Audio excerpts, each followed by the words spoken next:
race, you had your 354 for that ankle leg, but just not quite enough. I mean, could you have done anything more on that or no? Yeah, I mean, there's always something to improve. I think I could have been a little more aware over that last 150.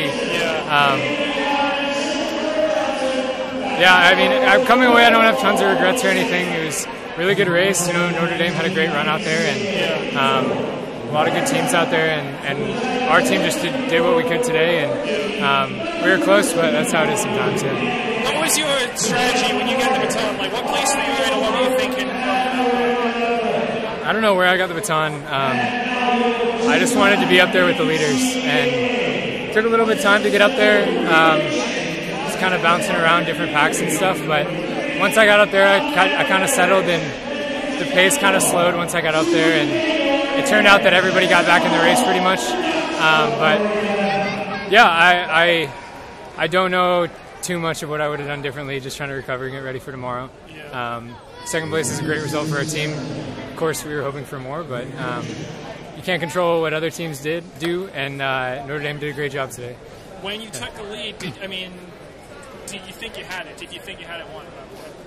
I mean, you never really are in a race with these guys and think you have it won. I thought that would be my best opportunity to win, being in the lead with a little bit to go, so that's what I did, and turned out not to be enough, but I'm glad I put myself in it for the team. Yeah. Did you know how close he was on the home straight? Yeah, I was just kind of gassed. But I mean, I knew he was right on my shoulder the whole time, so yeah, he ran a good race. I think he got the baton. He split like 356, 354. You think maybe you get the baton a little closer to him? You think you might be allowed to maybe let him out? I mean, you never know. I mean, that's why we race. That's why it's a team race. You know, obviously anything can happen on a variety of the legs. Iowa State had a big lead, and yeah, you never know. I don't really have a comment on that. Yeah. I mean, it seems like you're still in pretty good spirits. I mean, you still have, and even though it's intense, there's a national title on the line. You still having fun out there when you're racing? Yeah, it's fun, especially when you're with your team. Yeah, it's a good start for the weekend. Hopefully, we got some more tomorrow. Is it tough mentally to get over? You've come so. I know you won the 1 in 17, but you've come close on many others. Does it ever feel like, man, not again?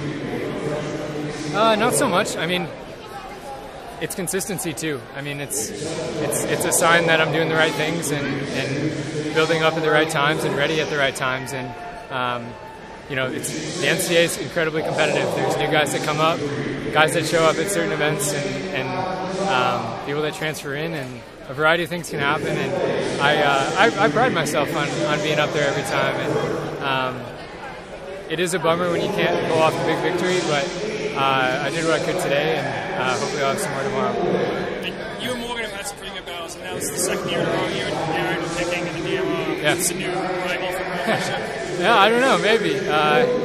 Yeah, he's quite a bit younger than me, so he has a bright future. So, yeah, he's a great runner, and he's got a lot of potential at the mile and 5K. So, yeah, definitely someone to look out for. What do you train for during indoors? What distance are you? Obviously, you've done the DMR 3K, but is it building towards outdoors? Are you training as a 3K runner? What does it feel like when you're training for indoor? Yeah, I go to school in California. We don't have an indoor track. The main focus is outdoors, and the best way to get ready for outdoors is to have a solid indoor. So we have a good time at indoors. It's really fun. You get to run some relays, which you don't really get to do outdoors, and I enjoy it a lot. But I'm not really training for the mile or 3K. Even in outdoors, I'm not really training for the 5 or anything. I'm training like to be able to do a good 15 or a good 5, or maybe hop in a 10 if that's what it comes down to. But yeah, having a range is really important. So I wouldn't say we're training for one thing or another. At Melrose, you had the lead in the last lap and were able to hold off Morgan. I mean, a different situation, obviously, here, being it as a relay. But has it been like a change of strategy for you at all to like, I'm going to try to take the lead with a lap to go and just hold on? Is that like a conscious thought, or is that just circumstance? It's kind of just how it happens in certain races. Sometimes you're just going to autopilot at the end, and that's what your gut tells you to do. Other times it's wait until the last 100. It kind of depends on the race and how the guys around you kind of sound and how you're feeling and stuff. So it really depends. I mean, even today my coach just said, trust yourself. There wasn't even a race plan. So yeah, it's just whatever I feel is the best opportunity to get a win. What is 354?